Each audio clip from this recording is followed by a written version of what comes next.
Today we're looking at Proverbs 16 to 18, and the first thing that we need to deal with is the scandal that is Jenny is currently eating pancake-flavored popcorn, and it smells disgusting. It's not popcorn, it's air puff. It's disgusting. It smells like artificial syrup. I don't even know why this is a part of this. So, let us know in the comments or send us an email how you feel about pancake-flavored popcorn. Should this be a thing? It's the big box. Is this something that a wise person would do? I think not. I think Solomon... Our 4 children seem to think otherwise. Solomon would be very against this. So with that aside, and with you guys helping us sort out this scandal about the disgusting popcorn, what would you like to discuss from Proverbs 16 to 18? I was thinking earlier, Proverbs 16 to 18 is just like chapters just full of old grandpa sayings. Like Grandpa Solomon, just out at the woodshed. Like you could literally just pick one every day and like choose an old grandpa, like I don't even know, what do those guys call it, wear flannel and have axes and stuff? Lumberjacks. Yeah, like I feel like you could just oh goodness. You could just like feed one to a lumberjack every day to say, and it would like fit perfectly. For instance, we found lots of like verses about old age. So 17:6, grandchildren are the crown of the aged, and the glory of children is their fathers. Like, I feel like I could just see that be like a pancake commercial or something. You're only thinking that because of the gross popcorn you're eating. So something that is interesting about that, I don't know if it's just getting my attention tonight or if I haven't really seen that before. There's obviously this idea that the aged can be more wise, but though that's more drawn out explicitly today. Gray hair is a crown of glory. It's gained in a righteous life. So this idea that long life is a gift of the Lord. You are older because the Lord has blessed you, and therefore you have the ability to be more wise because you've gained more wisdom throughout your life. And then also children are the crown of the aged. The glory of children is their fathers. This idea that multiple generations is a blessing from God and is a good thing. I feel like we should have to read them in like a woodsman accent, or like a southerny. This is out of control.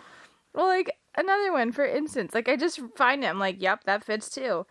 A friend loves at all times is 17:17. Friend loves at all times. A brother is born for adversity. I don't know. What else do we have here? Like, it's literally just like all these like little sayings I feel like you could find on like any Cracker Barrel material. And it would be fine. So what's interesting about this is I've talked about this probably every single day. These are just like short, pithy sayings. They're unrelated to each other at times. There's clear common themes across many chapters. This is, I've been honest with you guys before about Psalms. I didn't love walking through Psalms.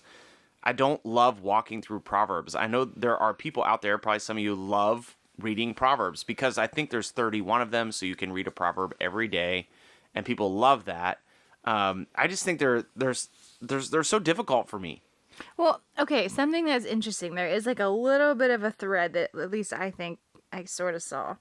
In Proverbs 18, it talks a lot about like a man and his words and almost like his work ethic. Oh yeah, there's a lot of work ethic stuff, yeah. I feel like 18, just kind of like briefly skimming, and after we've read it already, it actually like if you're somebody that is like struggling with work or you're like really kind of like down and out, I feel like this one just like kind of calls that out in like really interesting ways, because I think there's so much. So like, for instance, there is a verse in basically 6 and 7 and 8 that talk about the words of a fool's lips, the words of a fool's mouth, basically like being a snare to him.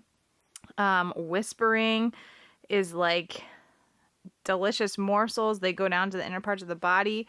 But if you lack wisdom in your work, it's like a brother to him who destroys. But then there's other verses in here too that talk about the heart of a man, and that if his heart is haughty, humility will come before honor. That's in verse 12 of chapter 18.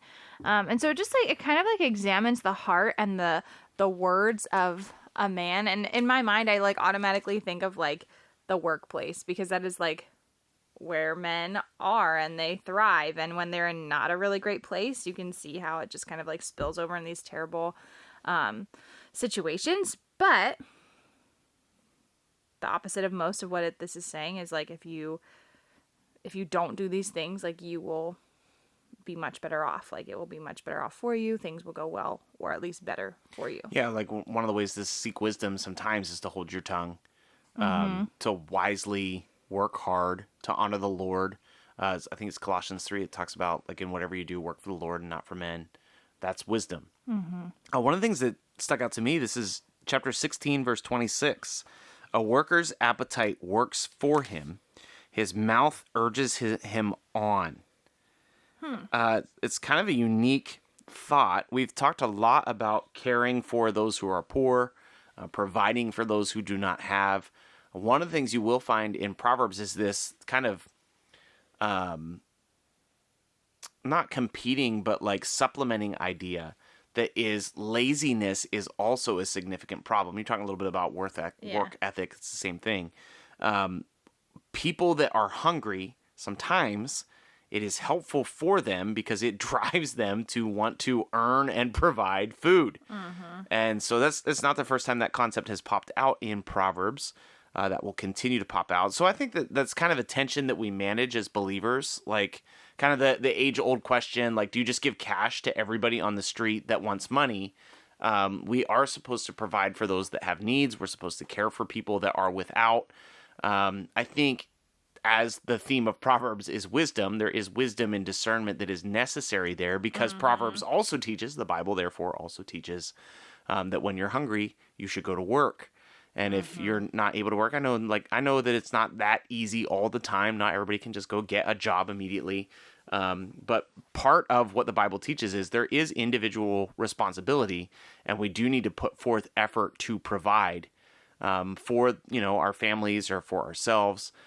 So it's kind of this community give take where we're supporting people that have need, but also those that have needs are trying to provide for those needs. And Proverbs clearly teaches both, which I think is helpful. It helps us be in the middle ground where those who have a lot are providing for those who don't have a lot, and those who don't have a lot are trying to find means to care for themselves and be responsible for themselves and their families. So it's kind of interesting. So anything else you want to add, Jenny? Oh, brother. Not really, because I feel like there's so much that's in here. You kind of like feel like you find a thread, and then there's like this boom, little weird twist and turn. It's just the nature of Proverbs. It's just kind of boom, boom, boom. So if you're looking for quick, easy direction, Proverbs is great. If you're trying to do a daily Bible podcast where you have good conversation every day about the Bible, seriously, Proverbs is a little bit more difficult.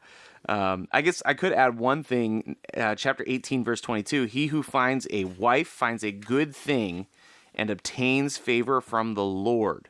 It's kind of interesting, like basically saying like, hey, when you get married, it's a good thing. Like the Lord is blessing you with a good relationship, and being in relationship is a positive thing. Does that mean that you are not a Christian if you're not married? No, obviously it does not. But I think it's actually the note here in the study Bible is appealing to creation, where God saw that it was not good for Adam to be alone. And so God blessed Adam with Eve, and they were able to live a richer, fuller life, I guess, for a time, until Eve deceitfully misled, and Adam willingly allowed himself to be misled as well. So I think it's worth calling out. I think marriage is a fantastic thing. It's not something the church should be ashamed of or afraid of. And it's good for people to end up in relationship. God actually said that at the very beginning. Doesn't mean you're sinful if you're not. So I know there's strong opinions on both sides of that fence. But we shouldn't be afraid to uphold marriage and uphold good relationships. And we should also not be afraid to support people who are single. I think Paul did exactly the same thing. Paul was single, and he said it's good to get married, but it's good to stay single. So is that all you have to say about that? That's all I have to say. In the words of Forrest Gump, that's all I have to say about that. I was waiting for your special call out. I thought that was like an easy in Oh, wife and call I out have moment. been so blessed with Jenny and her disgusting pancake popcorn. We've now come full circle. So this podcast is now off the rails. Your part for today is, man, I think You just said it. I think a cool your part for today. I like the verses about respecting people with gray hair because I have some now, and how grandchildren are great for grandparents. I love calling out really good grandparents. And so I think it is cool to seek wisdom from older people. If you can, you should talk to your grandparents. I know, obviously, not everybody still has that. But if you can, you should try to gain whatever wisdom you can from them. They've lived a lot of life. They've seen a lot of things, and they have a lot of wisdom to give. So either you can talk to your grandparents, or you are a grandparent and you can talk to your grandchildren. Man, the church needs a lot of cross intergenerational relationships. Man, we need older people to hear from younger people, and younger people to hear from older people. So that would be your part for today. Go check out the Proverbs for yourself and see what the Lord's saying to you. We'll be back again tomorrow. See you then. Thanks so much for listening to God's Plan, Your Part.